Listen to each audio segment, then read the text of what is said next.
សួស្តីអ្នកទាំងអស់គ្នាមេរៀនថ្ងៃនេះគឺយើងនិយាយអំពីការធ្វើ file server នៅចុងបញ្ចប់នៃវីដេអូមួយនេះបងប្អូនប្រកាសជាចេះនៅតម្លើង file server មួយដែលយើងប្រើ Ubuntu server ដូច្នេះចាំចូលមើលទាំងអស់គ្នា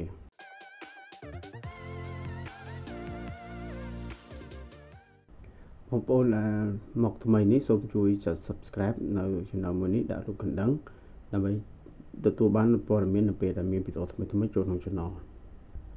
ដូចដែលហៅថា file server មានន័យថាយើងមានឯកសារច្រើនក្នុងការចែករំលែកពីម៉ាស៊ីនមួយទៅម៉ាស៊ីនមួយទៀតឬម៉ាស៊ីនផ្សេងទៀតដែលនៅទីតាំងឆ្ងាយពីគ្នាដែលយើងមិនចង់ប្រើ USB ក្នុងការ copy ឬក៏ចែករំលែកវាអាចមានហានិភ័យក្នុងការឆ្លង virus ផ្សេងៗដូច្នេះ computer network គឺគេ design មកគឺសម្រាប់ការចែករំលែក resource ផ្សេងៗដូច្នេះកាលណាយើងតម្លើង file server មានន័យថាយើងធ្វើឲ្យ file របស់យើងនោះវានៅមួយកន្លែងវាអង់គ្លេសគេហៅថា centralized document អញ្ចឹងមានន័យថាយើងមានកន្លែងមួយផ្ទុកឯកសារអញ្ចឹងរាល់ computer ផ្សេងៗគេអាច access ទៅកាន់កន្លែងនោះសម្រាប់ដាក់ឯកសារឬក៏យកឯកសារចេញពីកន្លែងនោះដូច្នេះនៅក្នុងមេរៀននេះខ្ញុំនឹងប្រាប់ពីរបៀបនៃការធ្វើ file server តម្លើង file server ដែលមានភាពងាយស្រួលមួយដែលយើងប្រើ service មួយដែលឈ្មោះថា Samba ដែលជា service នេះគឺជា service មួយដែលយើង install នៅលើ Linux server ហើយវាអាចទំនាក់ទំនងជាមួយនឹង Windows ឬក៏ Mac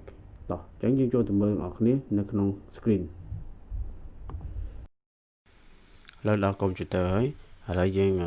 ចូលទៅ configure file smb.config ទាំងអស់គ្នា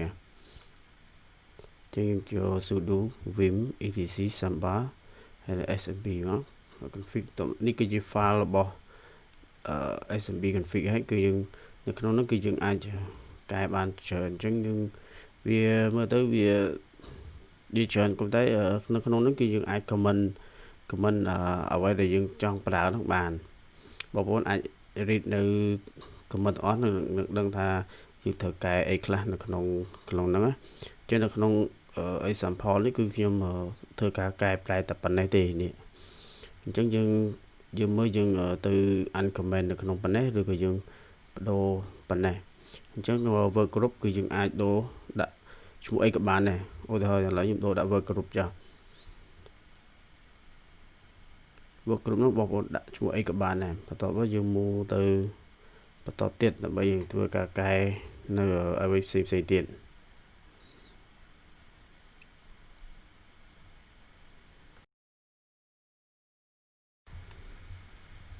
ឥឡូវយើងមកបង្កើតកន្លែងដែលយើងអាច share ឧទាហរណ៍យើងចង់បង្កើត file share directory យើងទៅបង្កើតនៅ option កន្លែងហ្នឹងសិនចុះបន្ទាប់មកយើងធ្វើកន្លែង comment នេះគឺយើងដាក់ឈ្មោះដើម្បីយើងងាយស្រួលមើលស្រួលចាំអញ្ចឹងណា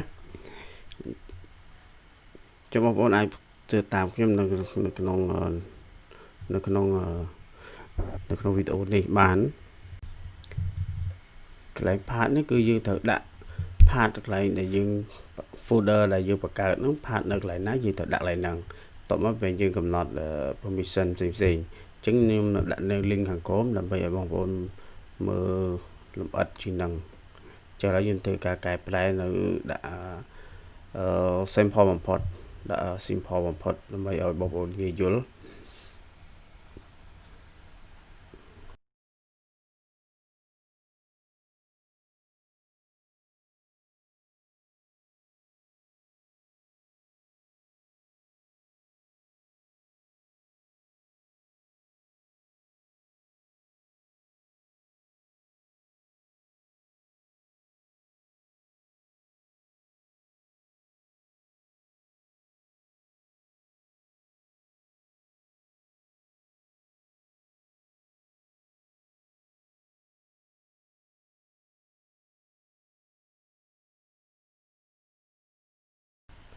បន្ទាប់ពីយើងបានកែហើយយើងធ្វើការចាក់ចេញយើង escape ចុច2មក W Q save ហើយយើង exit វាចេញ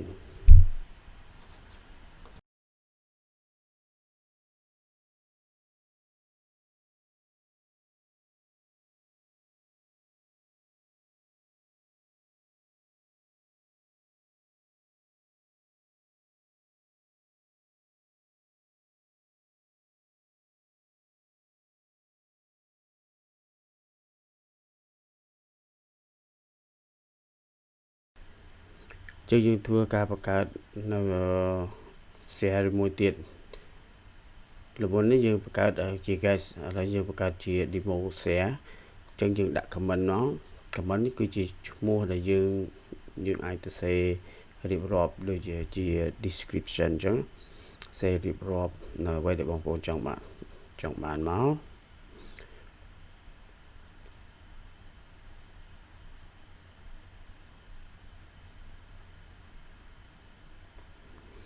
បន្ទាប់មកយើងធ្វើការដាក់ path ហ្នឹងគឺជាទីតាំងដែលបងប្អូនបង្កើត folder មានថាទីតាំង folder ដែលបងប្អូនចង់ share បន្ទាប់មកយើងធ្វើការកំណត់នៅ permission មួយចំនួនសម្រាប់ឲ្យ sharing demo ហ្នឹង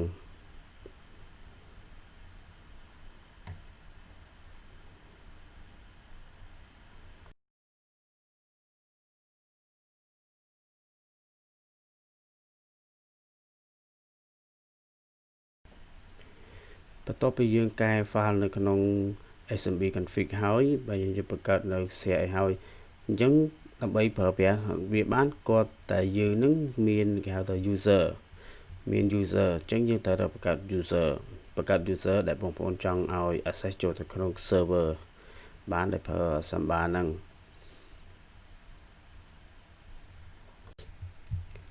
អញ្ចឹងកាលណាយើងបង្កើត user ដើម្បីងាយស្រួលការគ្រប់គ្រង user គឺយើងអាចបង្កើតជា group អញ្ចឹងយើងបង្កើត group local មួយអញ្ចឹងនៅក្នុងឧទាហរណ៍នេះគឺខ្ញុំបង្កើត user demo user មួយហើយនិង group demo group មួយហើយខ្ញុំត្រូវការ add demo user ហ្នឹងទៅកាន់ add demo group បន្ទាប់មកខ្ញុំនឹងធ្វើការ add user ហ្នឹងuser ហ្នឹងទៅកាន់database របស់ SMD ឬក៏ហៅ Samba database ហ្នឹងគឺយើង add វាចូលហើយយើង assign folder ទាំងអស់ដែលយើងបង្កើតមិញហ្នឹងគឺមាន guest មួយហើយនឹង demo មួយអញ្ចឹងយើងនឹងបង្កើតហើយយើងនឹង assign ឲ្យវាទៅជា user ហើយនឹង group យើង assign group ហ្នឹងទៅ folder ទាំងអស់ហ្នឹងដើម្បីឲ្យស្គាល់ហើយយើងធ្វើការ set permission ផ្សេង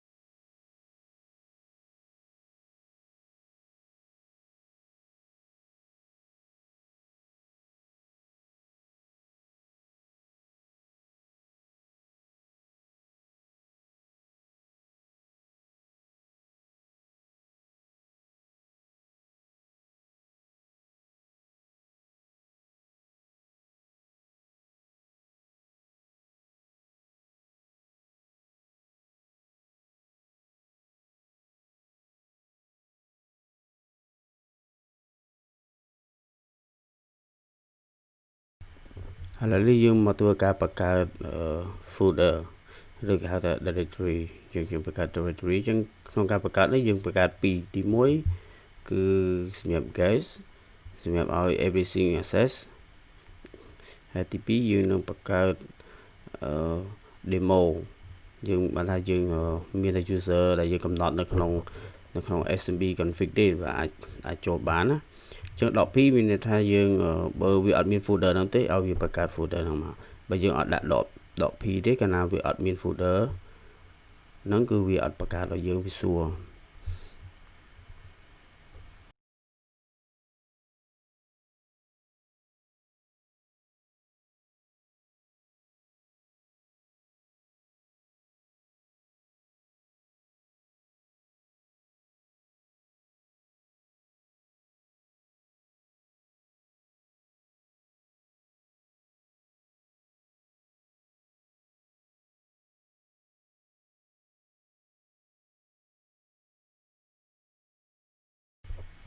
ឥឡូវនេះយើងមកធ្វើការ assign group ចូលទៅឲ្យ folder ដែលយើងបានបង្កើតហ្នឹងអញ្ចឹង assign group នេះយើងត្រូវការ sudo ដើម្បី assign វា sudo ហើយយើងដាក់ char GP RGP មកហើយដកអដើម្បីឲ្យ sub folder ក្នុង folder របស់យើងហ្នឹងក៏ទទួលបាននៅ permission មួយហ្នឹងដែរអញ្ចឹង group ហ្នឹងជួ group តមកយើងដាក់ទីតាំង group អញ្ចឹងឧទាហរណ៍ក្នុងនេះខ្ញុំដាក់ home Samba guest បន្ទាប់មកយើងធ្វើដូចគ្នាជាមួយនឹង demo ដែរយើង assign group ឲ្យដូចគ្នា group តែមួយអញ្ចឹង user ដែលនៅក្នុង group ហ្នឹងគឺអាច access ចូលទៅក្នុង folder ហ្នឹងបានតើយើងនឹងកំណត់នៅ permission មួយទៀតគេថាយើងប្រើ sudo chmod បន្ទាប់មកយើងនឹងធ្វើការដាក់ឲ្យ guest ហ្នឹងគឺ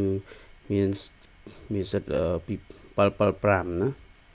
ហើយលេខ2គឺជា folder យើងបញ្ជាក់ថានោះគឺជា folder ហើយចំណែកឯ demo យើងនឹងឲ្យវា770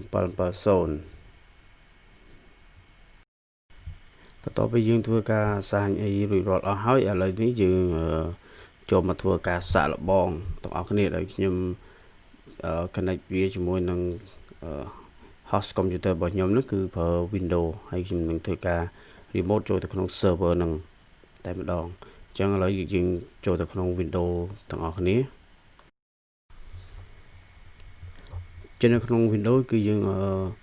ចុច Windows O មកបានថាវានឹងចេញ run អញ្ចឹងយើង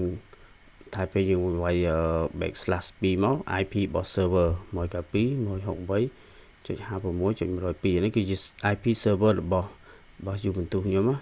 server file server អញ្ចឹងគាត់យើងconnect ចូលហើយគឺយើងជាទូទៅគឺយើងអាចមើលឃើញហើយបើសិនជាវាទា password បងប្អូនត្រូវដាក់ password ដែលយើងបានបង្កើតមុននឹងឧទាហរណ៍ថា demo user ចឹងបងប្អូនដាក់ demo user ហើយ password ដែលបងប្អូនបានបង្កើតចឹងនេះគឺជានៅក្នុងផ្ទាំង Windows របស់ខ្ញុំនោះគឺខ្ញុំអាចចូលទៅក្នុង folder ផ្សេងៗដែលយើងបាន share ចឹងនេះខ្ញុំអាស្រ័យទៅកាន់ server ហើយខ្ញុំធ្វើការលុប rename ឬក៏បង្កើត file នៅក្នុងនឹងបានធម្មតា